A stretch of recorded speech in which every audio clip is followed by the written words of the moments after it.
jigéen bu amul xaalis. If a woman has no money.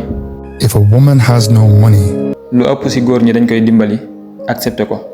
99% of men support her. 99% of men support her. góor bu amul xaalis. If a man has no money. If a man has no money. lu ëpp ci jigéen ñi dañ koy ignorer duñ ko sax xool. 99% of women overlook him. 99% of women will overlook him. loolu mooy dëgg gi.